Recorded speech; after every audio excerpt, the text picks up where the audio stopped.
Hi, if you want to watch exclusive content with hot girls that you won't watch on YouTube, namely where Naruto roasts Kushina and Mikoto and many other hot girls without restrictions, then visit my Boosty channel at the link in the description. Well, it's not right again. What's going on? How many times have you tried? Leave it as is. No. So where are the old saves? With the ringing chirping of birds, a gentle breeze cooling the sun-warmed streets and people's faces. A cloudless, very warm, but not hot day, the usual weather in Leaf Village. On days like these, it's nice to relax, lounging on a bench under the shade of a tree, listening to the distant noise of the busy street and the cheerful cries of children playing. You blissfully close your eyes, relaxing. Stubborn. Old. Hag. Her clasped fingers turned white and trembled faintly with tension, and a nervous tic erupted in her left eyebrow, but the Hokage stoically kept her eyes closed.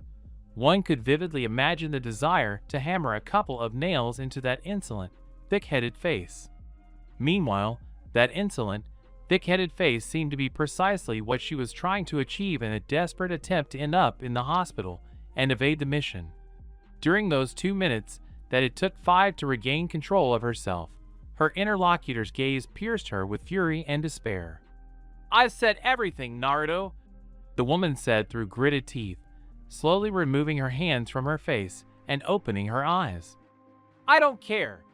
I'm not going on a mission with him." Uzumaki responded immediately in a hoarse and surprisingly calm tone. He realized that shouting wouldn't achieve anything this time, and he walked away from the Hokage's desk to the window, suddenly hunching over somehow imperceptibly and tiredly. "Granny." "Silence!" Tsunade stood up abruptly, slamming her fist on the table. "My orders are not to be questioned. You're going with the Uchiha, period. Now get out." Naruto snorted, shrugging. He had arguments like this with the woman every time he came to the Hokage's residence, and she almost always gave in. She'd simply yell at him, adding a few more of her own, and then let him go. "Don't you dare ignore me. I assemble mission teams after carefully analyzing and coordinating all the facts with others, not by picking my nose and randomly jabbing names at them, as you seem to imagine." Now Naruto slammed his palms on the tabletop. The table creaked in frustration, cursing at such cruel treatment. A strong tension hung in the room. Both were exhausted from the constant arguing, but neither wanted to give in. Tsunade as the boss, Naruto simply out of principle. "Well, then I'll just abandon the mission. I'm an indispensable jonin, of course, renowned for my techniques and all that. But someone of lower rank could be sent on a mission like this. Unfortunately, no. The shinobi who attacked the Moon Village possess an unusual ninjutsu." Tsunade sat back in her chair, pulling the reports from her desk drawer. "A simple strike inflicts a fatal wound. The technique is somewhat similar to the Hyuga style, but they don't strike chakra points, but rather glancing blows, sending streams of poison chakra into the body, wreaking havoc in constant waves, attempting to crack the shell. It's like your Rasengan shuriken, but not as crude in application. If one of you is wounded, your partner will definitely incapacitate the others and carry the wounded back to the village. I'm not going to have to carry this thing around with me anymore," Naruto snorted, turning his head away. "It's still unclear who's going to drag whom. Okay, calm down. The main thing is that you understand me. Be careful and stay out of trouble." This worried voice trailed off toward the end of her sentence, and she looked away, hiding the reports about the upcoming mission. Naruto was Naruto after all, no matter how much they yelled at each other. The Jinchuriki raised an eyebrow in surprise, showing with his whole appearance that he certainly didn't get into trouble. It was they who were following him everywhere. "Okay, but I'll remember this, Grandma." The guy smiled and quickly disappeared through the door. Still, when someone's worried about you, you can't help but forget all your grievances and grudges. So, softening, the blonde calmed down and walked down the street, thinking about finally tidying up the apartment and getting his things ready in advance. And so, we can live until tomorrow. Meanwhile, The Hokage, smiling to herself, opened the bottom drawer of her desk and pulled out a small bottle of sake, vaguely remembering the pile of papers. The office was already packed. It was a 5-day journey to the village of the moon. During this time, the partners didn't exchange a single word. Without stopping, they reached the village one day faster. There they were greeted surprisingly warmly. Residents, smiling cheerfully at the guests, led them to the rooms previously assigned to them. Shiro Onako, the village chief, was a cheerful, plump man with a keen business sense. The day after his arrival, he explained the situation. Our enemies are barbarians, shinobi who betrayed their villages. They developed some strange techniques. Half our inhabitants died from them. We are peaceful people, growing and selling medicinal plants and food. We have no ninja, so we have to ask other villages for help. We've had some problems with Suna, and we turn to you. Just convince them to stay out of here.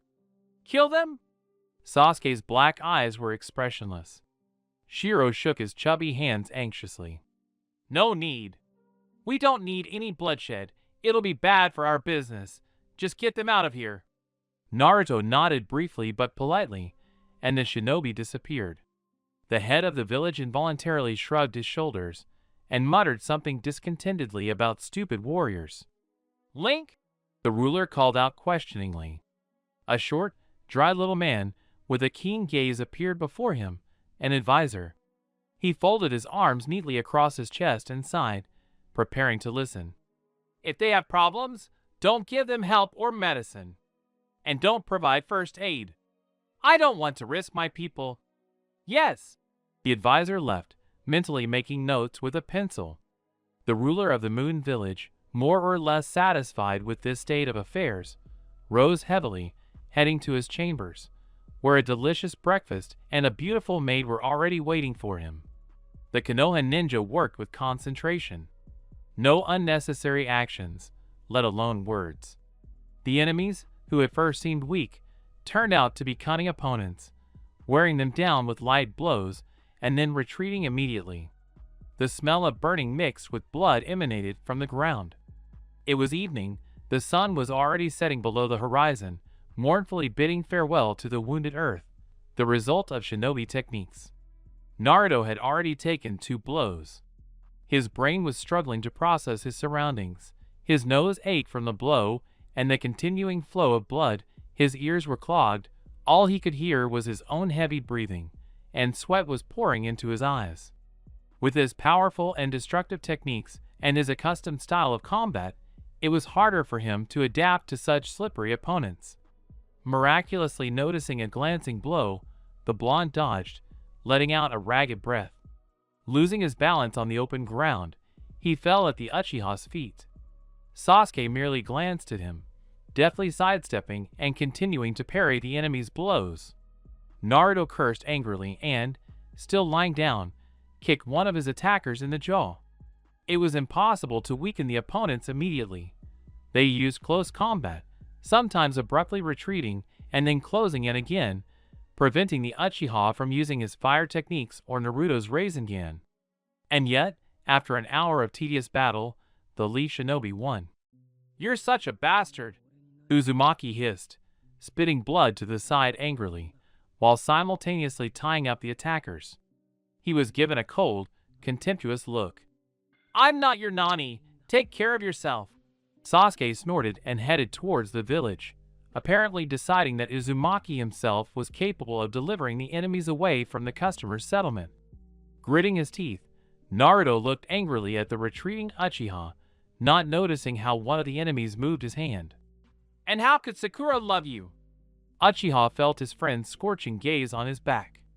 He hurried to quicken his pace, surprising himself with an unpleasant pressure in his chest. He didn't hear the scream. He simply felt it intuitively. Turning sharply, the Sharingan user instantly saw his partner's eyes widen in astonishment, and a hot stream of blood gushed from his stomach. Without thinking, he rushed toward the wheezing Jinchuriki, who had fallen face down, his enemy already dead. He carefully but deftly flipped the Uzumaki onto his back and unzipped his jacket. The enemy had apparently been aiming for his heart, but due to his weakness, the blow slid lower, striking his liver, an equally vital organ that also serves as the fox's focus channel. This meant that the latter's connection with his Jinchuriki was suppressed, and fatal wounds would not be healed by the demon's chakra as they usually were. Sasuke's fingers trembled for a moment and clenched into fists. "Idiot!" he hissed out loud, quietly and angrily through clenched teeth. Sasuke quickly pulled a bandage from the pockets of his Jonin jacket. There was so much blood that the Uchiha had to first use up all the bandage, and then, to be safe, carefully tie Naruto's shirt around his waist. Sasuke looked hard at his blood-stained hands, and suddenly realized he couldn't hear his partner. Naruto no longer wheezed or trembled, and his chest seemed to no longer rise. The Uchiha abruptly lowered the Jinchuriki's head to his chest, straining to hear his heartbeat. With each passing moment, it beat harder and harder, with long pauses. Artificial respiration was needed. The Uchiha took a deep breath and moved closer to the almost white face, covered in sweat, dirt, and blood. He quickly pressed his lips to the Uzumaki's soft, bloodied lips and sharply exhaled into his mouth, pinching Naruto's nose with his fingers. Sasuke, only feeling the rise and fall of his partner's chest, quickly rose from the ground and lifted him as carefully as possible, slinging him over his shoulder and racing toward the Moon Village. All hope lay in time. The Ninetales chakras surged through the Uzumaki's body, leaving him powerless to help. "And no!" Link took 2 steps back, horror on his face. "Our ruler said..." Uchiha exhaled heavily, smiling crookedly, somehow too terribly, without taking his reddened eyes off the advisor. "It is forbidden?" Rage and terrible pain roiled through his entire body, as if even the last Uchiha was engulfed in a tailed demon, tearing him apart from the inside. The advisor froze in panic, unable to move, his eyes wide with fear. A few seals later, a clot of energy gathered in his hand, spreading throughout his body. A face twisted with a strange, savage rage. That was the last thing Link saw in his life. "Okay, inject the adrenaline." Discharge. The body shakes from a wave of electricity. The mouth opens silently, the eyes flash, and then immediately go cloudy. "Nothing. I don't see." Discharge. Another wave. It only makes it worse. My heart feels like it's breaking. "It hurts so much, damn it." Discharge. The current that coursed through my body seemed to shut down all my senses. There was nothing left, no sensations or chest pain, only the horrific beeping of instruments, and the stomping of feet could be heard in the distance. Tsunade-sama. Discharge. A loud, panic-filled cry, full of horror and pain. Emptiness. A devastating emptiness, with no end in sight. A mouth gaping in a silent exhalation, pupils dilated. The body convulsed and froze. Another shock, another. "Come on!" A piercing, continuous beat from the device. Heart. "Oh God! No! Naruto, no! No! No!" Loud, inconsolable screams merged into one uncontrollable howl. It echoed across the entire area like a terrifying, demonic cacophony. Surely it's always possible to redo everything a little differently. That terrible, gut-wrenching pain again, as if my body were being torn apart and then put back together again. The sickeningly repulsive squealing became intermittent. There is a pulse. The deafening, dead silence is interrupted, and occasionally muffled sobs and light swearing can be heard. It's strange. The devastating emptiness gives way to a dull aching throughout my body. So, alive? His body ached. It was hard to breathe, as something foreign and quite heavy lay on his chest. He didn't even have the strength to turn on his side, or even move his arm. Even opening his eyes was difficult. But Naruto managed. He deftly opened one eye and began to examine the details of the room and the heavy object on his body. At first, he thought he saw an unusual saucepan lying on his chest. Focusing his vision and opening the other eye, the blonde realized it was someone's head. The head was apparently asleep and showed no signs of waking. Opening his mouth, Naruto tried to make a joke, but a wheezing sound escaped his dry mouth. The head shook itself. A face stared at Uzumaki, its large green eyes blinking in surprise. Sakura? Naruto! The name emerged quietly and hesitantly from the girl's lips. Her eyes sparkled and tears began to gather in the corners of them. Naruto! Haruno happily hugged Uzumaki. Ow, Sakura-chan! That hurts! The blonde winced in pain, but then smiled and asked a stupid question. How are you? How's Sasuke? The girl joyfully shook her pink-haired head and carefully let him go, smiling back, wiping away her tears. What a fool! What could happen to me? Sasuke is certainly better than you. He was discharged from the hospital 2 days after you returned. And that's because he... Well, that's nonsense, really. Naruto frowned, lifting himself up slightly on his elbows in bed and falling back onto it. How long have I been lying here? A week. The answer shocked Naruto. A week? Impossible. Could Sakura be mistaken? But looking at the girl's serious face, he realized what she'd said was true. He couldn't ask the next question. Tsunade burst into the room and, shouting menacingly at her student, shooed her out the door. Breathing deeply, she fell silent, peering into the face, still full of character, of the child who had once brought her back to life. Sighing, the woman sat down next to the bed, where Haruno had been sitting a moment ago, and took Naruto's hand. She looked as young as ever. But for some reason, right now, Uzumaki felt acutely how old the 5th Hokage was, just as she was tired. Ueshida was right. What? The blonde perked up. Sighing again, Tsunade squeezed the tanned hand tighter. Naruto, have you ever felt like you're not who you think you are? What do you mean?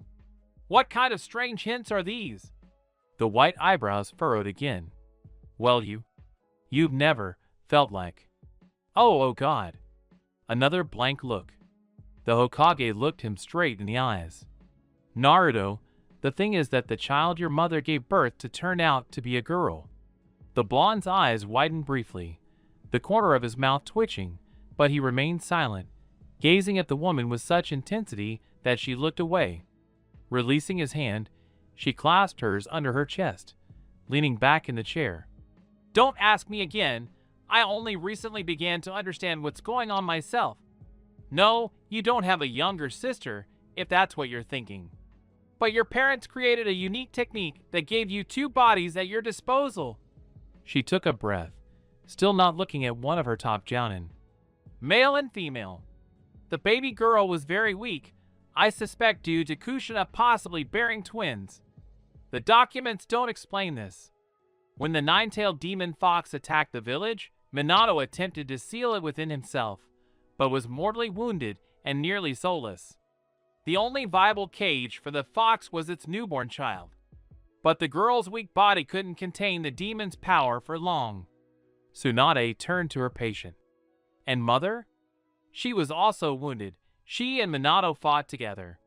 Together, they made a contract with the god of death, who gave the baby a new, strong body without severing her connection to the old one. A newborn child's soul is more easily transported, and so it was already in the new body. The fox was sealed there too. There was a chance the demon could have taken over your body, but your parents' seals prevented it. Naruto grimaced and opened his mouth to say. What to say? So what? Tsunade stood up, her lips pressed into a thin line. You died, Naruto. Miraculously, your spirit didn't leave your body right away, and we were able to restore you. But your soul can no longer remain in a body like this. It's begun to revert back to its former self. The boy listened to the village chief with a kind of morbid surprise. He would have laughed, but even a sigh made his body ache as if a herd of elephants had trampled over him. What kind of nonsense is this? Tsunade didn't look away. This is true. The Jinchuriki grabbed the woman's hand, sitting up in bed again and wincing. Huh. Well, you should hear yourself from the outside. You almost managed to make me believe in. Uzumaki laughed nervously, wincing. What kind of stupid joke is this? Tsunade smiled softly, freeing her hand from his grip and gently ruffling his hair. She leaned down, touching her lips to his forehead, just like she had when they were children. You need to rest. The hand, shining with a soft, barely noticeable greenish light, lowered him back onto the bed, closing his eyes. Naruto felt himself slowly beginning to fall into a deep sleep. Granny. Why? The thought flashed absently. I'll come for you in 2 days. Get some rest. Is everything okay? Yes, everything is okay. Okay. Bitterness filled his heart, forming a lump in his throat. Naruto barely held back the sobbing sounds that were bursting out. His body tightened, his temples began to ache. It wasn't bitterness anymore, it was fear, panic. The machines began to beep alarmingly, picking up his racing pulse. After a few minutes, the beeping became normal. The blonde fell asleep. He'd woken up like that for the 3rd time that day. Reorganization of cells? That's practically rotting alive. The man with curly, graying hair crumpled the report in his hands. Tsunade, you're a doctor. What about the bones, the muscles? It's almost impossible. He could die from the pain and the strain. No, Ueshido. Minato and Kushina knew what they were doing. Did you know? Perhaps, but even their history says that Jutsu is unfinished. The 5th head of the village bit her lip, her gaze anxiously running over the documents, seals, and test tubes. They were in a large laboratory hidden beneath the Leaf Village. We'll move him here. What? The doctor's glasses nearly fell off as he waved his hands. Tsunade. Shut up. Orochimaru did this in terrible conditions, and we, with all the equipment, can't do it. It's decided. We'll hook up a man-sized flask with the solution here. You know what kind of sedative we'll have to administer. Don't pretend. He can't, Tsunade. He'll die. The woman's lips suddenly stretched into a faint smile, and she chuckled. You don't know Uzumaki Naruto well. Waking up 2 days later, Naruto stared in amazement at the unfamiliar room, thoughts and memories rushing through his sleepy mind, forcing it to work hard. Recalling the recent events, the blonde jumped up from his bed and fell awkwardly to the floor. Damn! What the? His body felt heavy and unresponsive, as if all reflexes had been erased from his memory. He'd been shoved into heavy armor and kicked, ordered to learn to walk again. He rose with difficulty and sat back down on the bed. Raising his hand, the blond man peered closely. His hand seemed normal, wide with long fingers, though slightly smaller than usual, but that was probably due to being in bed for so long and not eating enough. He moved his fingers, but his body responded only with a slight hesitation, as if he were half asleep. His lips were dry, and his whole face felt hot and stinging. The door creaked open. Naruto turned his head with difficulty as Tsunade entered. The woman looked at him with concern, and several more people stood behind her with a stretcher. How are you feeling? She came closer, taking his hand and taking out a syringe. Not really, Grandma, he responded hoarsely. Wait, why is this? We'll transfer you to the lab for a few weeks. The Hokage injected the contents of the syringe under the skin. The reorganization process will be, to put it mildly, unpleasant. We can't simply transfer your soul, like your parents did. Therefore, your body will undergo a complete overhaul. Bones, muscles, tendons, nothing will remain the same. We've never encountered anything like this before, but... Having finished, the Hokage peered closely at the blonde's face. He looked into her eyes without any expression. Everything will be fine. You can do it. Fifth tried to give Uzumaki an encouraging smile, but when he didn't react to her actions and words, she turned to the others. Go ahead. Is the flask with the solution ready? It's filling up. The nine-tailed seal, Tsunade, don't forget about the seal. Exactly. Another dose of sleeping pills. The Uzumaki was stripped and thoroughly washed, placed back on the stretcher and covered with a sheet. Tsunade leaned over Naruto, exposing her stomach and examining the demon's seal. It will interfere with the body's restructuring. All the reshaping of bones, cells, and muscles will be perceived by the demon's chakra as an internal attack on the body. It can't be allowed to ruin everything. Fifth touched the seal on Naruto's stomach with her fingers, placing a limiter. Now it seems like almost everything is ready. Ueshido approached the woman, carefully examining the calmly breathing Jinchuriki. Tsunade, everything will work out. The woman's eyes flashed, rising from her knees. It will definitely work out. The man turned to his colleagues. Have you connected the oxygen mask? Yes. Excellent. Let's begin. It's cold. You can't hear anything. It's hard and very painful. The body seemed to break, the hand slowly, as if in water, touched the hard surface. What? Naruto sat up in bed, his eyes wide with fear. Suddenly, the bright sunlight hit his eyes, and Uzumaki squeezed them shut, wincing. He sat there for a minute, and then, still with his eyes closed, he stretched his arms out in front of him. My body obeyed and, strangely enough, felt almost no pain. More precisely, it wasn't my entire body that ached, as it had before, but just specific parts. There was still some weakness. He was also very hungry. Naruto finally opened his eyes. His hair was blocking his vision. He had a nagging urge to look in the mirror, but to his dismay, the room was completely empty. There was barely anything there, just a bed, a closet with clean clothes, a chair, and some small equipment with a sink. Naruto stood up and tried the door. It was locked. After standing there, lost in thought, he began to wail, rhythmically kicking the door. His leg immediately began to ache, and Naruto immediately noticed his hoarse, yet somehow higher-pitched, voice. A short while later, a nurse came running. The girl looked at the smiling blonde with a comical, menacing look and, her chocolate-colored eyes flashing, allowed him to leave, promising to bring him breakfast. In the restroom, he washed himself for a long time, afraid to look in the mirror. After wiping his face, Naruto finally raised his head. From the cloudy mirror, someone was looking at him. Have you watched it? Did you watch it? Naruto stared blankly at his reflection. It was difficult for him to give himself an objective assessment right now. Well, for now we'll talk about him in the masculine gender. A once cheerful, tan blonde man stared back at him from the mirror. His eyes were sunken and seemed darker than usual, set in a face that seemed smaller and much paler. His body was so thin that even the tight bandages hung on him like a mop. His hair was about 2 inches longer, as if he hadn't cut it in over 6 months.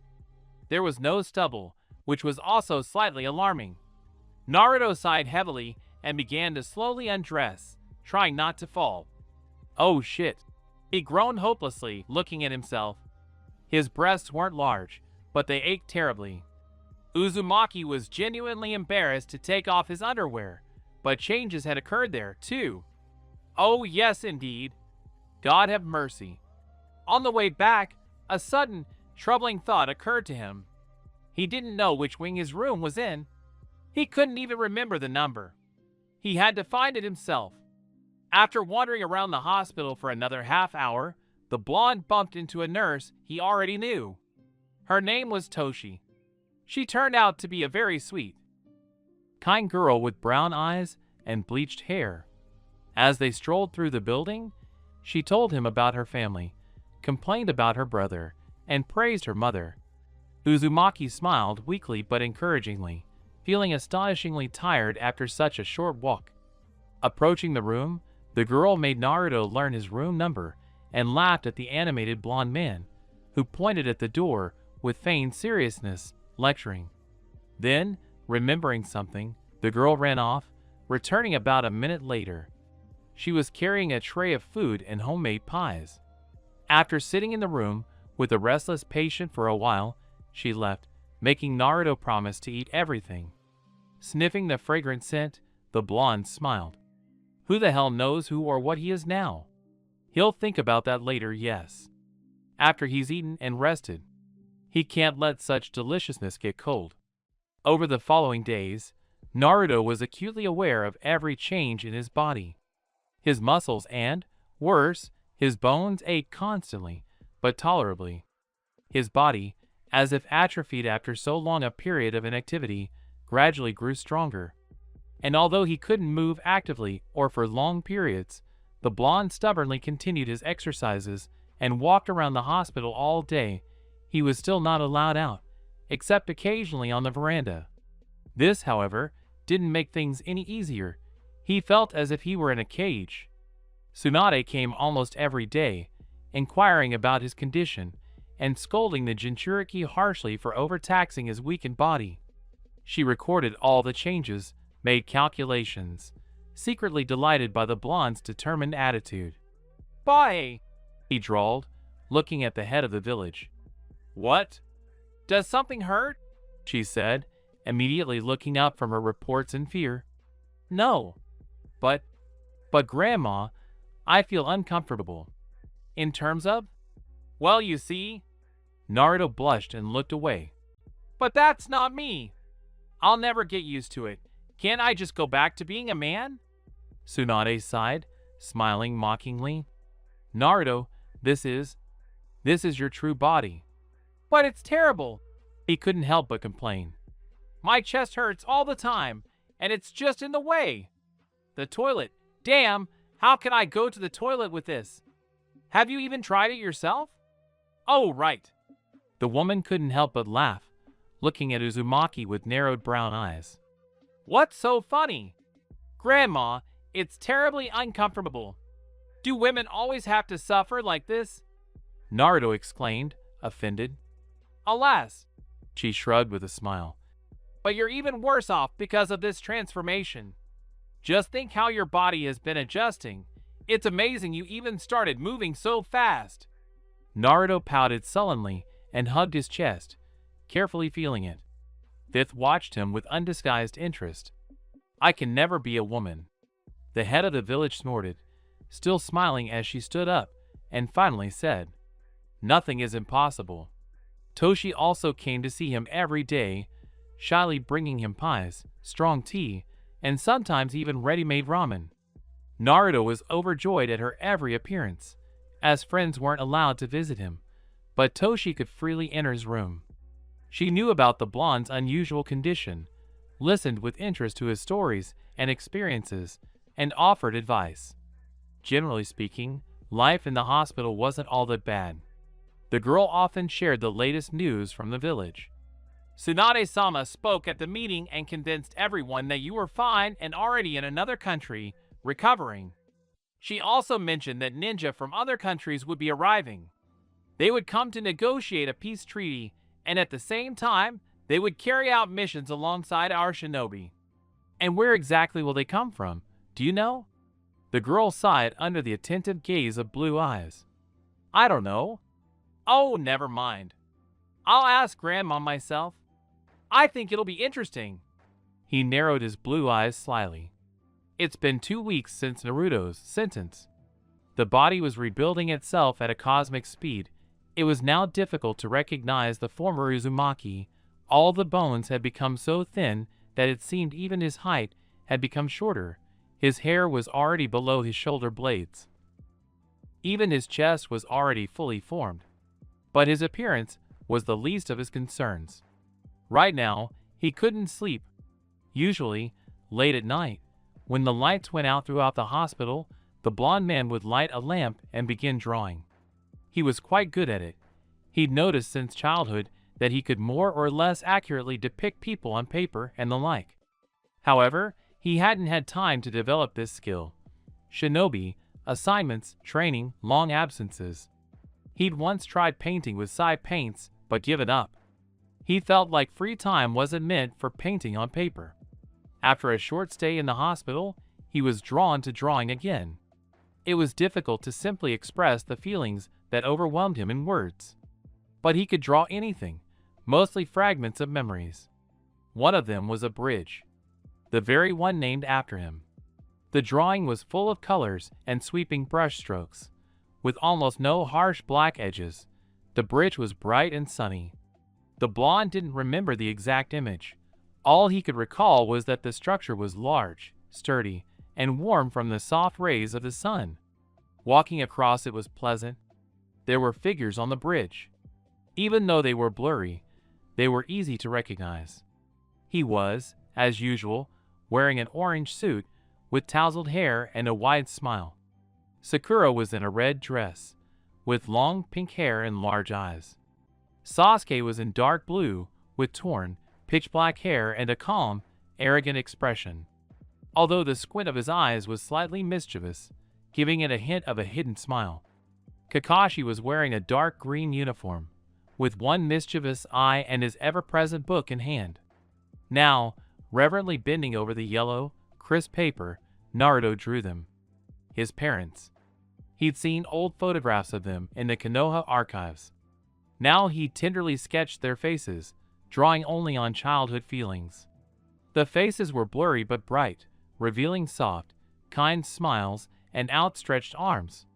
And even though the drawing was unfinished, unexpectedly happy tears constricted Naruto's throat, forcing him to swallow. Simple brush strokes on paper illuminated life. It felt as if they were right there, right next to him. Blowing out the candle, he plopped down on the bed. At that moment, he heard an indignant cry and an angry hiss. Something soft flew out from under his foot, rolled onto his stomach, and grabbed his calf with not-so-soft claws. Whimpering in pain, Naruto slowly pulled his leg away, the claws reluctantly releasing the flesh. Two bright green lanterns lit up in the darkness. Silvery fur appeared in the moonlight. Kitty kitty KSSS. Come here. Trying to ignore the throbbing pain from the scratches, the blonde patted his stomach. The headlights flickered in confusion. Reaching out, Naruto felt the top of the cat's eared head and scooped it up under the arms. Then he carefully placed it on his chest and began petting it. After a few stomps, the cat lay down and a contented purr was heard. And how did you end up here? The cat didn't answer, continuing to purr like a little motor.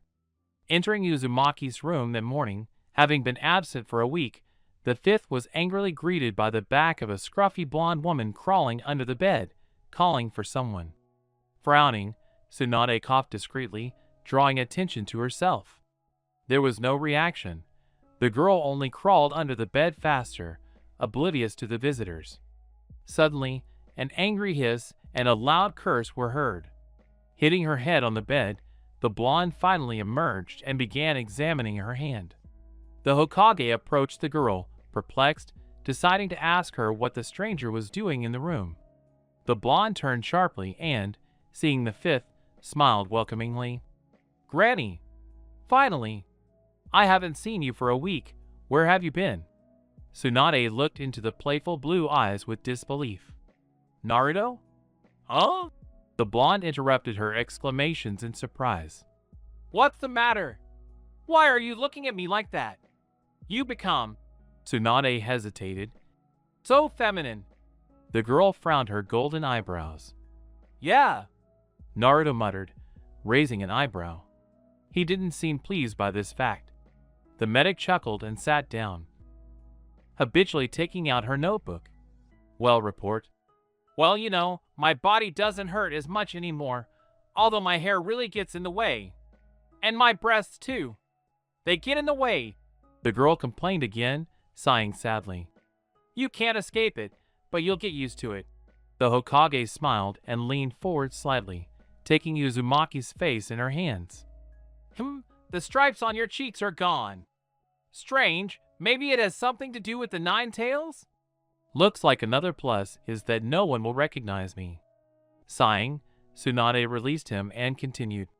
Naruto, you have a mission to our village. Jew! The blonde happily rushed to the bed and, with a groan, pulled the tabby cat out from under it. You silly thing! What are you afraid of? She's a good girl. Let's go! Jew? What a weird name for a cat. Wait, What's a cat doing here anyway? Naruto, that's forbidden. Where did you get that? From under the bed, I think. The Jinchuriki replied, scratching the back of her head.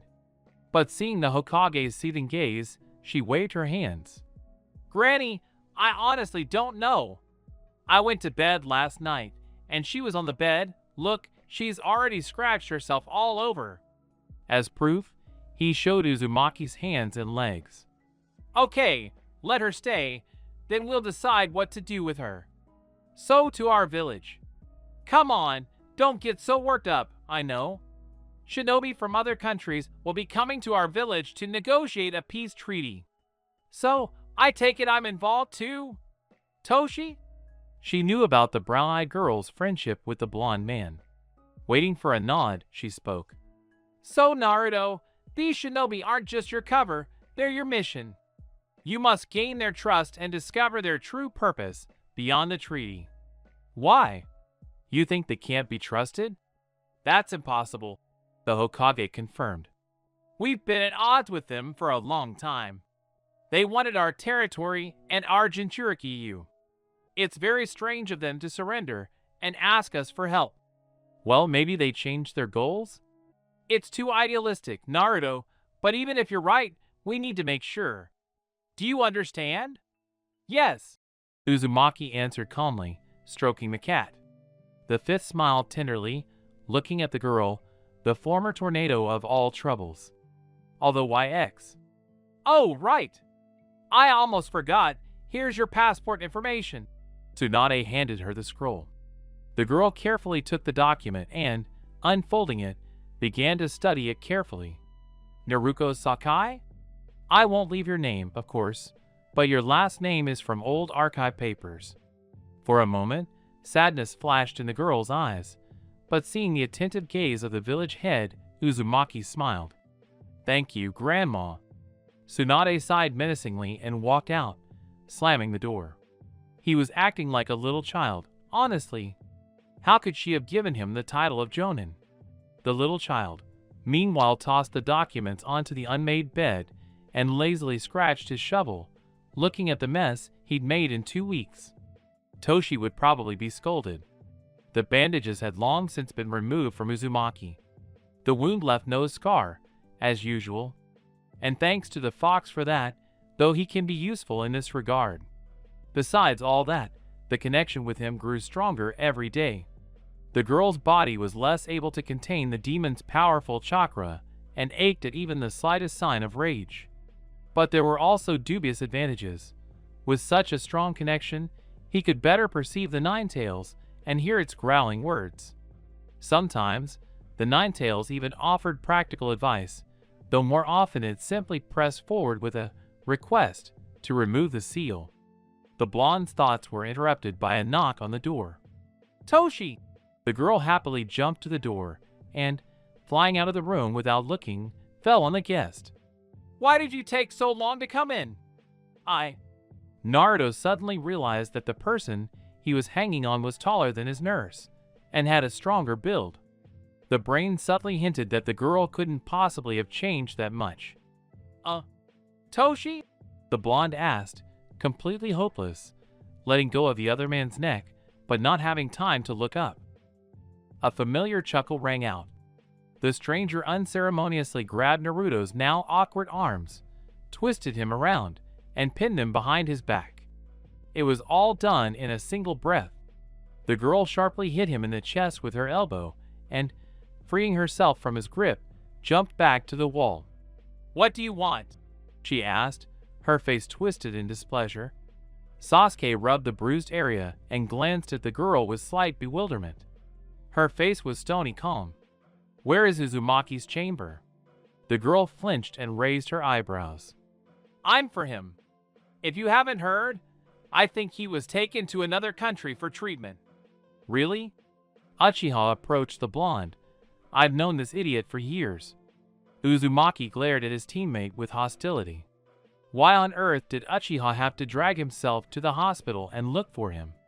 Then what do you want from me? The brunette looked coldly at the blonde, his eyes narrowing slightly. Naruto tensed. Is he training? Tell me, where? Which one of us is the idiot here? Probably in the same country where they took him. Get away from me, stone face. Sasuke nodded and let out a tired sigh. Silently, he grabbed the girl by the collar of her shirt, pushed her into the room, and, following her, slammed the door. Leaning against the wall, he commanded, "You're welcome. Tell me already, Uzumaki. It's even good that your body has adjusted so quickly. There will be more time to receive recommendations." "For what?" Uzumaki tiredly picked at the wall with his fingernail. "What kind of recommendations?" "Naruto, don't be a total blonde. To join someone else's team, shinobi need recommendations from the village's leaders. Only then will your presence on that team be legitimate and won't raise suspicion," said Tsunade, whose hair was anything but black. "What's the problem?" "Give them to me." The Hokage shook her head. "No, a friend of mine should give you some recommendations. You'll be in his village awaiting the arrival of your new partners." "But he's your friend, which means he'll give me recommendations anyway." "He's a terrible curmudgeon and a womanizer. And he's too vindictive." "It's all clear," the girl sighed wearily. "Do I have to persuade him?" "I think he won't refuse you." Biff smiled. Thinking back on that conversation now, Naruto cursed himself, his grandmother, and, for some reason, Sasuke with every word he knew. For some reason, it was only now that he realized he was in deep trouble. The conversation with Uchiha kept haunting Naruto. It was difficult for the Uzumaki to explain his situation to anyone else when he himself didn't fully believe it, even though he embodied it. Throughout Naruto's story, he couldn't sit still. Pacing the room, he shook his head and chuckled nervously, horrified at the thought of this nonsense coming from his own mouth. Sasuke remained silent, listening intently to his partner and keeping his piercing gaze fixed on him. Finally, the Jinchuriki couldn't stand his silence any longer and hastily ushered his friend out the door. Tsunade, who had come to see him, gave him a brief briefing on the basics and features of his new body. But she was, of course, more concerned about the patient's mental state. "You can't be the Naruto you used to be. Sure, you're a ninja who's undergone special training, and you can certainly play other people's roles. But your body isn't just another hinge. Everything is different now." "Completely different. So how can you just accept such a fact when for all 18 years you considered yourself a guy?" Well, Naruto didn't know either. All these thoughts had been swirling around in her tired head for an hour, while the girl tried to keep a smile on her face. She'd been sitting for a full hour in front of her grandmother's acquaintance, Yoshiyuki, who had invited her to lunch. Naruto hadn't eaten, only smiling wearily, afraid that tomorrow her facial muscles wouldn't be able to move at all. She accepted every offer from the village official, afraid that even a simple refusal would prevent him from issuing her a recommendation. After a long week spent in an unfamiliar village, the girl had already managed to acquire suspicious characters, recognizable as locals. Naruto felt constantly on edge, catching yet another inquisitive glance. The shinobi trained in him was wary of an enemy attack, but Uzumaki soon began to understand the reason for such attention. One dull evening, when training was over, Naruto would begin to languish in anticipation of the arrival of the Land of Lightning Ninja. Sometimes, after buying something to eat, usually he'd eat his fill in the company of Yoshiyuki, he'd head to the small house assigned to him, which wasn't much larger than his apartment in Konoha. Taking a shower, Naruto would quickly run a washcloth over his skin and, as always, automatically avert his gaze from the walls, the faucet, the shower hose, the bottles of soap and shampoo. Anything, just to avoid looking at myself. He didn't feel disgust, no. And there wasn't even any embarrassment as such. Rather, it was a strange feeling of guilt, reinforced by disbelief. Having finished his bath, Uzumaki threw a towel over his head and turned to the fog mirror. He could discern the smooth contours of her body, her narrow, rounded shoulders, waist, and rather wide hips. The woman's body seemed so fragile to Naruto, not at all built for battle. But at the same time, it felt lighter, more agile. The image on the mirror's surface slowly grew clearer. Looking indifferently at her own face, the girl slowly raised her hand and pulled the towel draped over her hair. Naruto shrugged, shifted from foot to foot, and grinned at his reflection, looking in surprise at the harsh grimace he created. Yes, I am as much of a woman as the pervert is a righteous eunuch. He snorted at his own voice and shook his hair. The wet, heavy strands hit her skin with an unexpected sting, causing the Jinchuriki to wince, and she somehow managed to hide them under the towel again. Without turning on the light, the girl pulled on pants and a t-shirt, groping in the dim light of the house for the bag of snacks she'd bought. And so, sitting in silence until late into the night, she studied the few copies of the archival documents she'd brought with her. Mostly about her situation, the operation, the tests, the reorganization process. Reflecting, Naruto tried to find a visible flaw that could reverse the process. The position of his body posed an intriguing question for him. When the soul was transferred to the new one, where did the old one go? Perhaps to one of the death god's parallel dimensions? Had it grown and developed in the same way as the one his soul had been in? Lost in thought, Uzumaki lay on the floor, thoughtfully frowning and scribbling faces on the copies of the reports with a pen. And sometimes Uzumaki really wanted to stuff himself with ramen from Ichiraku and fall face down for a couple of hours. But unfortunately, he began to notice that his old tastes and habits were becoming dulled, while new ones were emerging. With each passing day, he noticed that his abrupt and sluggish movements seemed to be smoothing out. His body also couldn't eat as much as Naruto was used to. It couldn't withstand the excess, and his stomach turned inside out. His deep, impenetrable sleep gave way to light, uneven sleep. It was changing so quickly and inexorably. But finally, he received the long-awaited recommendations along with the uniform. When Yoshiyuki got drunk and tried to kiss him again, Naruto threw all propriety and purpose to the wind and pinned the official to the wall, threatening to gouge his eye out if he didn't get his documents. After that, Tsunade's acquaintance sighed for a long time, looking at the figure of the girl training on the street. He didn't dare approach again. And also without inviting them to dinner together. Now, waiting for her future partners, the girl sat in a tree, peering toward the road. The Land of Lightning shinobi uniform was strange. Dark blue, with numerous plates of light metal, and high, heavy boots. If you jumped trees wearing those, all the vegetation would either break under the weight or lose its bark. He turned the forehead protector over in his hands and tucked it into his chest plate. A faint noise was heard in the distance. And Naruto, who had been dozing off, awoke with a start, intuitively sensing someone approaching the village. Blurred silhouettes suddenly appeared near the inn where the girl was renting a room. Looking closer, the blonde felt a chill run down her spine. The shinobi, for it was they, looked intimidating. All tall, muscular, and all male. It seemed quite typical, but it still felt a little unnerving. A cleaner appeared at the inn doorway, and the ninja leaned over him and asked something. The cleaner disappeared, and Yoshiyuki ran out in his place. After speaking, they nodded, and Naruto clearly heard one of the shinobi say, "And where is that upstart who's coming with us?" Realizing her name, the blonde jumped from the branch, landing right in front of the man with the sideburns. The leader. Forcing a welcoming smile, Naruto shuffled his foot.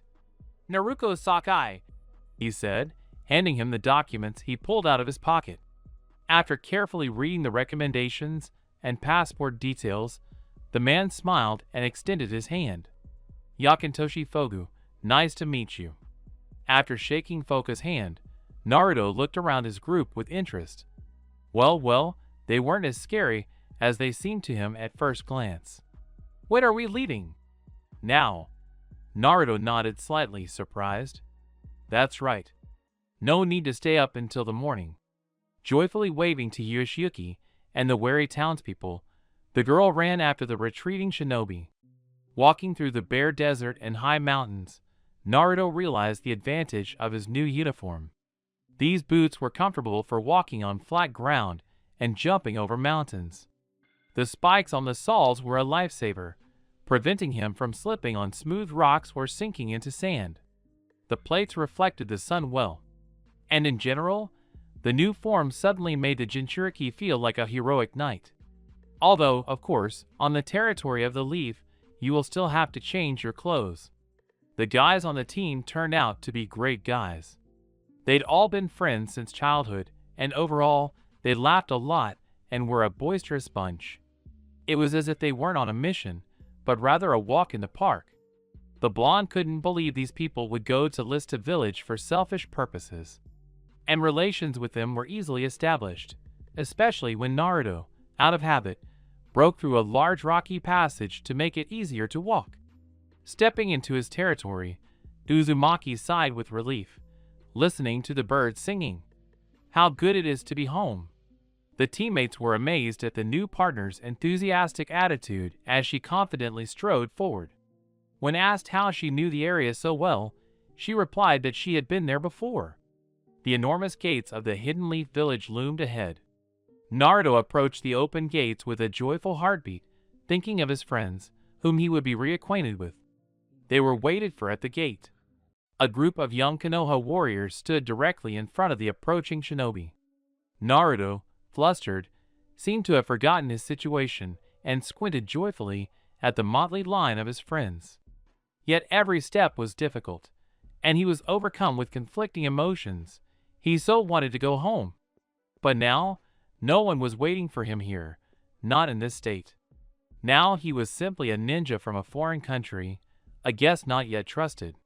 His cheerful companions maintained a collected and serious demeanor, so the girl's nervousness didn't seem so unusual. I'm going to meet them right now. They don't know me, and I don't know them. They were drawing inexorably closer.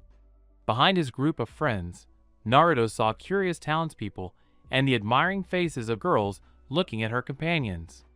And as for Sasuke, guests are guests, but how could he forget about the local idol?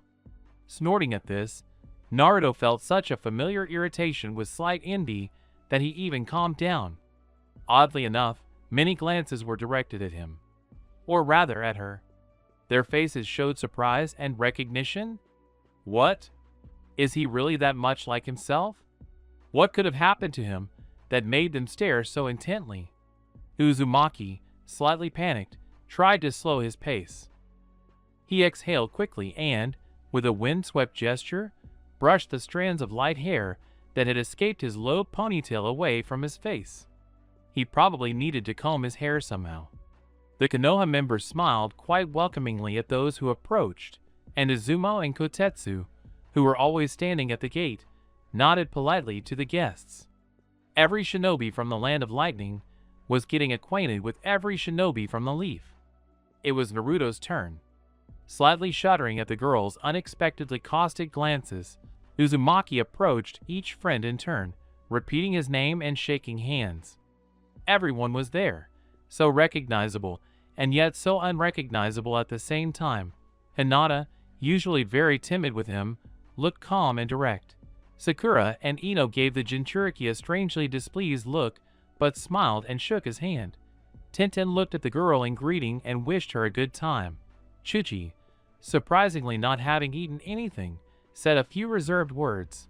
Shikamaru cast a penetrating glance, but didn't even shake the outstretched hand, lazily patted it, immediately losing all interest. Kiba nodded and pointed the girl to Akamaru, saying that for better cooperation they needed to establish contact. Shino greeted her dryly from behind his collar. Rock Lee flashed a cheerful smile and also nodded. Niji looked long and searchingly into the girl's eyes, and, chuckling, cautiously shook her hand. But for some reason, when it was Sasuke's turn, the girls behind him began whispering rapidly, looking with inimitable interest at the blonde who hesitantly offered her hand. He merely twitched his lips in disdain. Naruto heard a chuckle and narrowed his eyes in displeasure. Is this your local prince or something? The girl drawled loudly, not taking her eyes off the black eyes. Some kind of wooden one. Uchiha raised his eyebrows, shook his hand dryly, and pulled away. The hubbub behind him died down. Well, that's great. The blonde's lips twitched in a caustic smile, which was strange for the usually straightforward Naruto. Having completed the introductions, the Konoha members dispersed to their respective destinations. Only Sakura remained, eyeing the guests curiously as she led them to the Hokage, briefly explaining the village along the way. Naruto, deliberately walking in the middle to avoid being an eyesore to his compatriots, stole glances at Haruno. She held herself with great dignity as she interacted with the new arrivals. Her step was light and precise, and her voice, narrating the sights of her home village, was soothing. Uzumaki tore his eyes away from the leaf kunoichi and sighed, feeling the familiar thrill of being in the presence of his first love. And your Jinchuriki? I heard he has a good reputation in the village, thanks to his exploits. Their leader, Yakintoshi, asked, causing the named man to perk up. Oh! Sakura seemed to look down for a moment, and the smile faded from her face. Naruto is currently undergoing treatment in another country, but he should definitely be back soon. I see. Uzumaki felt a strange prick in his chest and bit the inside of his cheek. It is quite possible that you will even meet him. They entered the Hokage building. Sakura knocked on the door and opened it for the group of shinobi, ushering them into the waiting room. She led Fuga straight to the fifth. About half an hour passed before their team leader returned to his subordinates. It turned out the village had almost no available accommodations other than inns, so some shinobi would have to be housed in the private homes of leaf warriors. Having learned where and with whom he would be staying, Naruto politely bid his partners farewell and, after waiting for them to disperse on their own or be collected by the ninja responsible for them, went to Tsunade's office.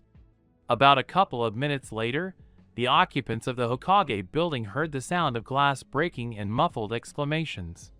The fifth dismissed the alarm with a wave of her hand as the A and B members appeared. While still holding her unnamed grandson, she placed a pair of restorative radial seals on the office to prevent eavesdropping. No, Naruto, that's enough. Calm down, Tsunade shouted softly, her crimson eyes widening in worry. Get a grip. A quiet growl escaped the girl's parted mouth, as if from the jaws of a beast. Her lips parted, revealing growing fangs, and streaks slowly appeared on her clear cheeks.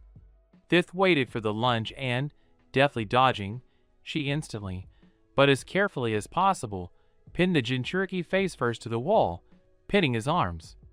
She had to act before the demon's chakra began to coat the host. Looking into the vertical pupils of the girl's stifled hiss, Fifth quickly pressed the small piece of paper with the seal to her forehead. A second later, the blonde's body fell to her knees with a thud. Naruto, grimacing, clutched his head. I don't know what's happening. Never before Tsunade sank to the floor next to him, exhaling deeply and grabbing Uzumaki's head. Okay, that's enough. Don't scare me like that again. The woman groaned grumpily, placing a hand on her tangled hair. It seems the connection with the fox in this body is stronger than we thought. The demon reacts to even the slightest bout of anger. Try to remain calm. Yeah, right. Naruto stood up from the floor after the woman and accepted the mug of water from her with trembling hands. I'd like to see how calmly you'd react to the news that you'd be living with a boa constrictor for a month, although a boa constrictor would probably be a much better roommate. Wake up! You can't be roomed with anyone else, you'll give yourself away. With the Uchiha, you can at least relax a little, although you won't be his only roommate. You'll be rooming with, what's his name? The Hokage waved her hand over the table, searching for the lists she'd compiled with Yakintoshi. Shibuki. Naruto grinned, remembering the wary guy from their group. What a mess it would be at his partner's house. Does Sasuke himself know? Surprise him.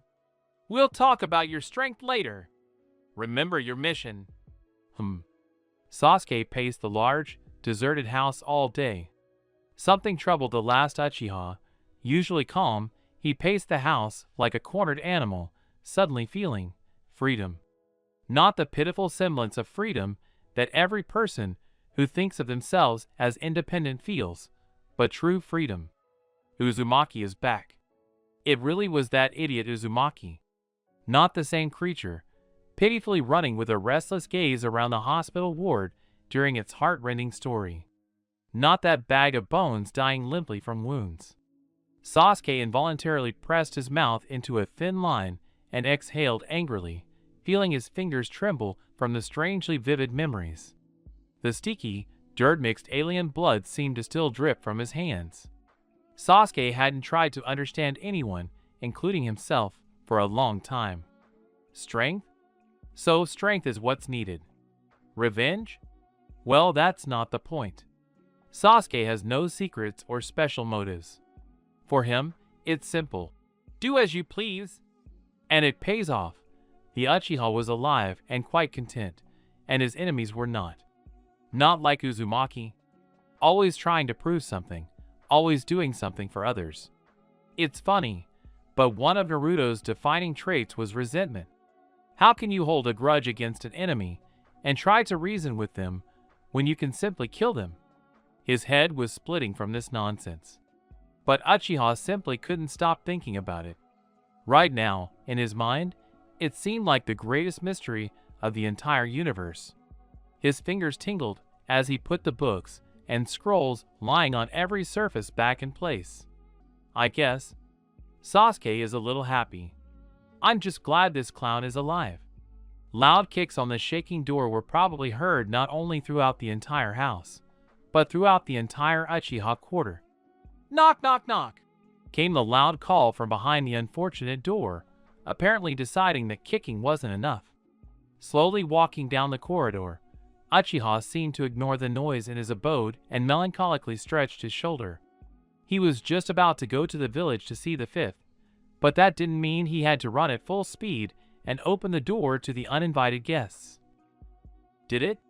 Prince of Wood, if you don't open this right now, your fragile protection from the world will be in trouble. Tired of kicking, Naruto leaned his back against the door and began rhythmically pounding it with his heel. Shibuki, standing modestly next to her, timidly scratched his hand, glancing sideways at the girl. I don't think we should treat Lee Shinobi like that. We're guests after all, he reminded her cautiously, scratching his head. Then, after a moment's thought, he added, Besides, I heard the Uchiha was a famous missing nin and wasn't known for his patience. Come on. The girl smirked condescendingly and blew the hair out of her eyes, without stopping what she was doing. I'll run out of patience if they don't open the door for us right now, make up the beds, and... The door suddenly swung inward, and the girl's voice, having lost her balance, broke as she fell backwards. He'll hit the back of his head and lose the last of his brains. Sasuke thought with some sympathy, watching his friend's brief flight downwards. Having managed to sigh tiredly, Uchiha gallantly extended his leg. Uzumaki's back hit the former missing nin's lower limb hard, which he managed to extend and brace his foot against the door frame, creating a sort of shock absorber. The girl's spine cracked suspiciously. Or was it Sasuke's leg? In any case, the Jinchuriki didn't hit his head on the floor. Tea, coffee? Naruto heard from somewhere above. The Uchiha seemed to have heard everything. The leg supporting him returned to its usual position, and the back of his head, Uzumaki exclaimed, finally greeted the floor. Who opens doors like that? The girl groaned, standing up and clutching her back and head with a painful look. I open it like this. Uchiha thought for a second before adding, Dumbass. Addressing the idiot in the feminine gender felt awkward and silly. Sasuke brushed his leg with displeasure and glanced behind the girl, noticing the bulky lout standing modestly by the door. So, once again, who are you and what do you want? The girl rubbed her back and cleared her throat, nudging the guy with her elbow as he looked at Sasuke warily. So, we are the great ninja of the Land of Lightning, Naruto and Shibuki, whom you had the honor of meeting a couple of hours ago. By order of your Hokage, we are being housed with ninja of the Land of Fire, or more precisely, the Hidden Leaf Village. Take care of us. The Great Ones bowed briefly. Sasuke stood with an unreadable expression on his face. Believe me, dear, I tried to dissuade your Grandma Hokage as best I could. Without letting Sasuke get a word in, Uzumaki grabbed the oaf by the arm and walked inside with him. The Uchiha's large house was like a concentration of shadows. Although there were no curtains, every room facing the hallway was covered with thick shoji, allowing only dim light to filter through. It was clean, tidy, and empty. Living in such a place alone felt more like masochism. Naruto thought his small apartment was at least cozy. Okay, forward, storm the kitchen. The girl threw her heavy jacket on the floor and, rolling up her shirt sleeves, stomped militantly to the designated spot. Sasuke, leaning against the doorframe, was still standing in the doorway, frowning as he rocked the door on its hinges.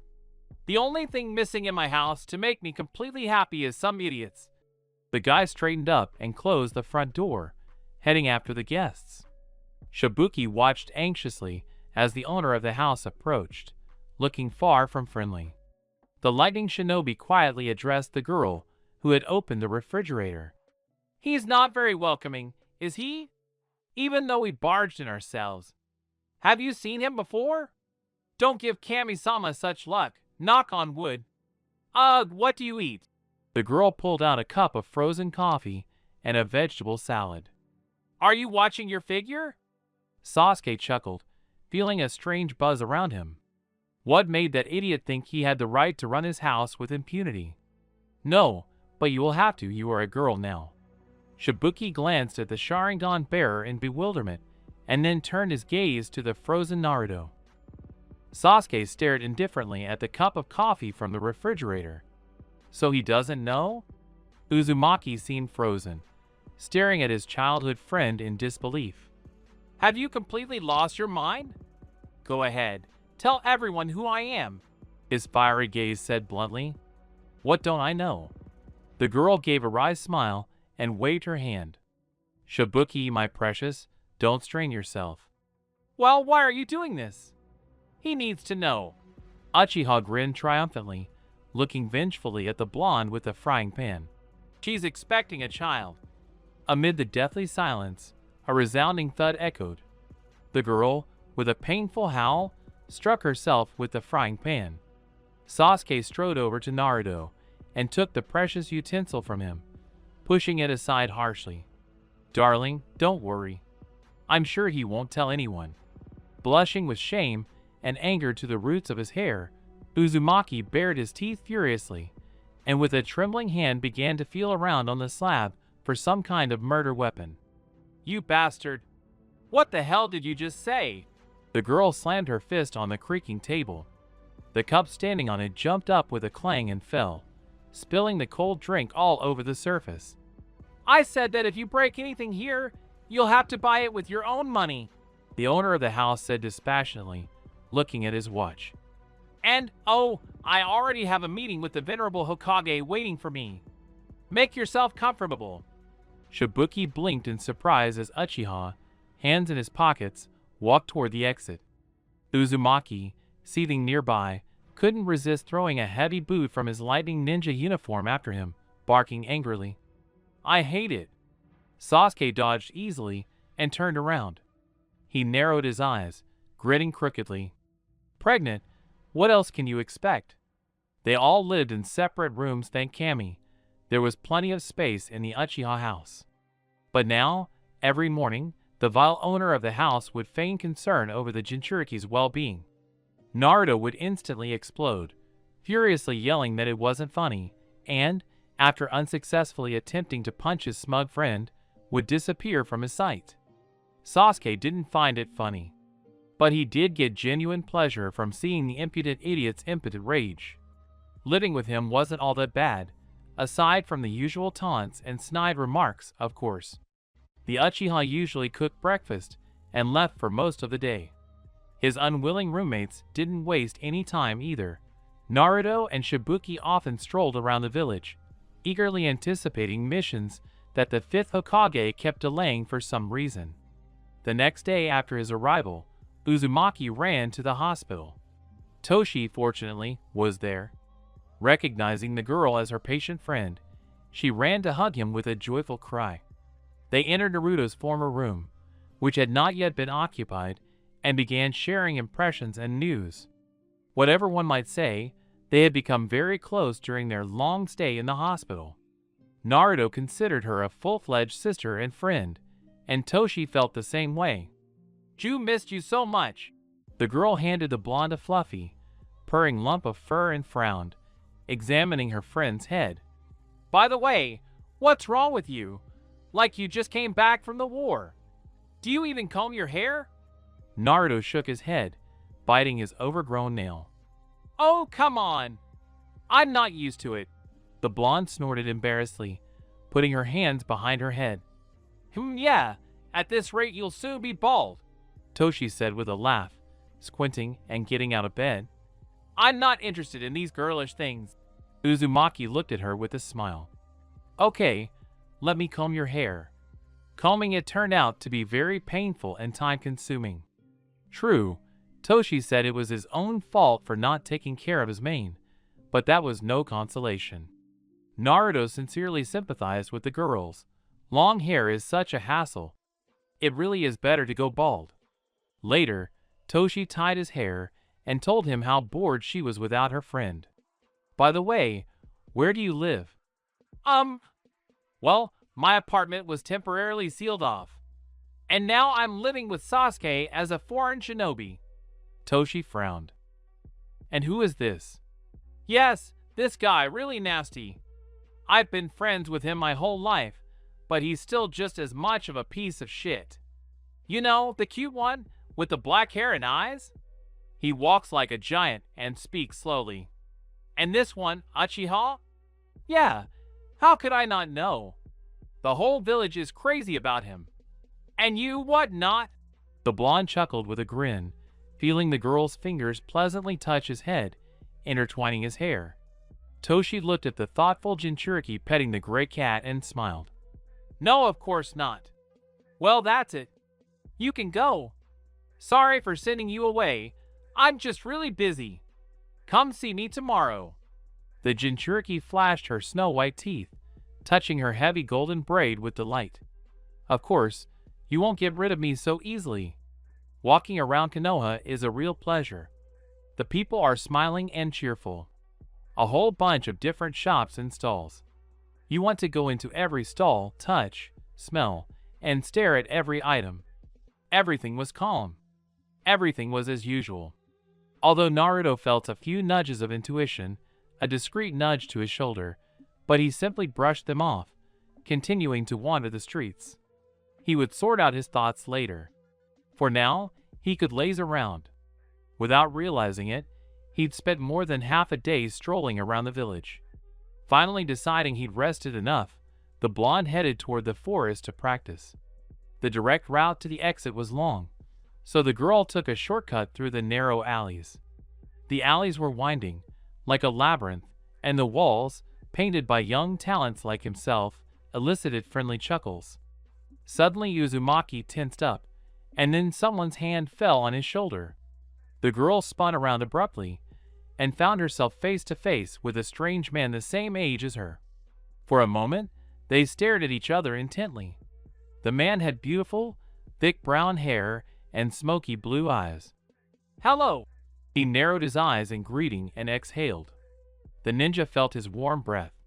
Coming to his senses, Uzumaki took 2 steps back, looking at him in surprise. Hello. The pause dragged on, and the usually talkative Naruto didn't know what to say next. The stranger continued to look at the blonde. Why can't I take my eyes off you? The girl smiled knowingly. Who are you? A man? Came the immediate reply. Oh yeah. You enlightened me. How could I not have figured it out myself? Anyway, just tell me what you need and off you go. Naruto's final sound mimicked a steamship whistle, and he made a farewell gesture with his hand. The brown-haired man quickly intercepted the girl's hand and pulled her resisting towards him. What? What's going on here? Be my girlfriend. Uzumaki's eyes widened in amazement, even stopping struggling and forgetting about his captured hand. No one had ever asked him to be, well, someone's boyfriend or girlfriend. especially not so quickly. Even though he knew little about love affairs, the Jinchuriki suspected that such words weren't usually spoken immediately after meeting someone. Although in this case, there wasn't even an introduction. Even though the request was strange, it hardly even seemed like a request, more like a statement. It was actually pleasant to hear. Laughing nervously, the girl felt her ears burning and turned away, pulling her hand away. With pleasure, maybe we should get engaged right away. Well, there you go. You didn't even have to ask. The guy laughed contentedly, scratching his head. Yapped, I was just kidding. But okay. If you want it so badly, we can be friends for now, okay? Naruto muttered awkwardly, not even fully understanding his own words. Only if we're friends for now. The guy extended his hand to her. Zuki. Naruto. The girl smiled, still feeling embarrassed. At least now the conversation has turned in a more familiar direction. Where do you live? Don't be afraid.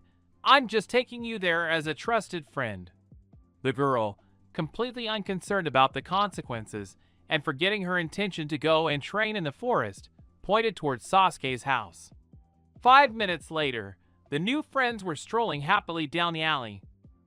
Zuki was constantly joking and complimenting them.